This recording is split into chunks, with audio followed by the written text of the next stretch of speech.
That was the Premier12 tournament, which we've talked about a little bit.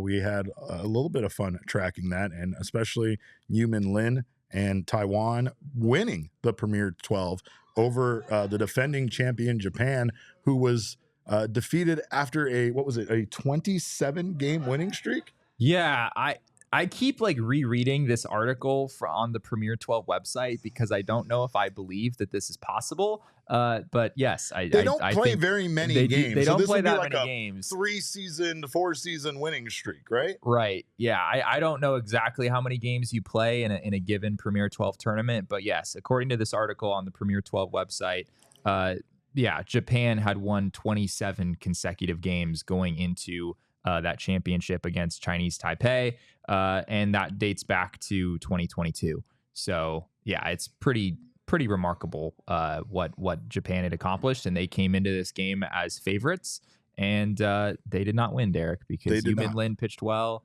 and Lyle Lin, former Diamondbacks prospect, hit a home run. There was another player for Taiwan that homered as well, and they shut out Japan 4-0.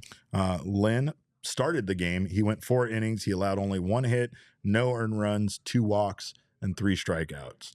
We also learned that the good people of Taiwan that are fans of Yu-Min Lin have nicknamed him Corn, and I don't know why. Love it. We're going to get on that. We don't know why. We need to know why. Jesse, as a journalist, that's all. Like, no more articles, no more nothing until Jesse figures this out. I also want to know why his teammates call him Jimmy. So we have Jimmy. I mean, I think that's pretty like. Is that like a? I think it's just based on his name. Based on his name, okay. I think is my understanding there. Okay. Yeah. Well, but I'm looking for a deeper meaning. Are we sure that corn wasn't like lost in translation somehow or something? It could be, but they used on our video. They actually used corn emojis. Corn right? emojis. Okay. I was plugging it in and translating it from Mandarin, and it was saying that they were calling him. They were like, "Corn is so handsome." Was one of the comments.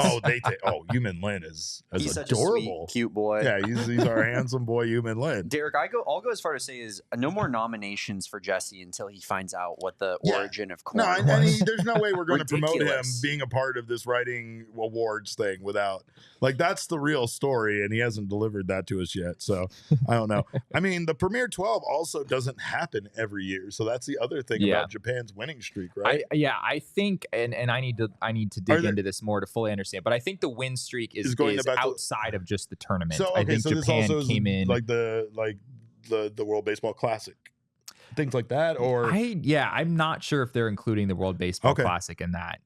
But yeah, I'm pretty sure the 27 game win streak is not just these tournaments, because there's only been a few of them. I think this was the 3rd one, and the next one is in 2027. The next one is in 2027, right? So yeah, we'll try to get a better understanding of that. But yes, the larger story here is that Chinese Taipei went into this game very much being the underdog, and they found a way to win, and it was a great story. And Yu-Min Lin being the starting pitcher in that game, what an honor for him.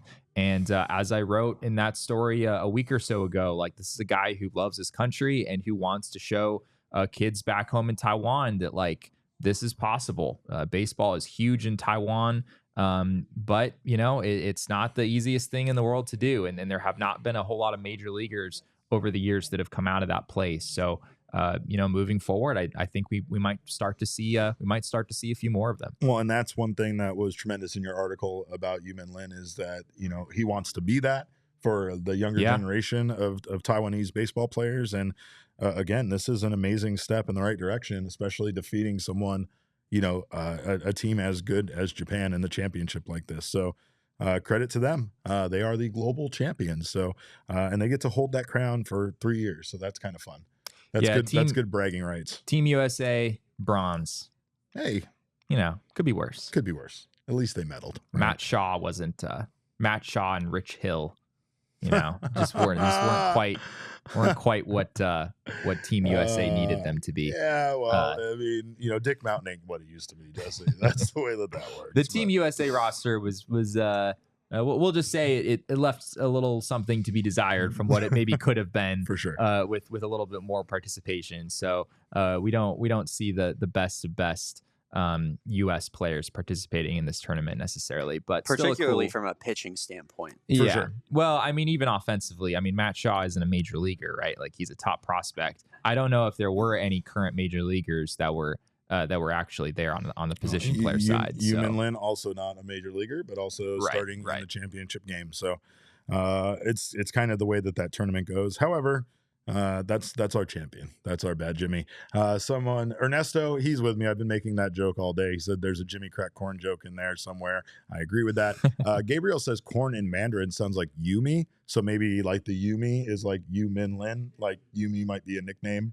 And what they're actually saying is Yumi, but the translator is translating it to corn. However, hey, that's a decent theory, Derek. It's a good lead. I mean, I could be that. I still saw the corn emojis, so maybe it's both. So I don't know.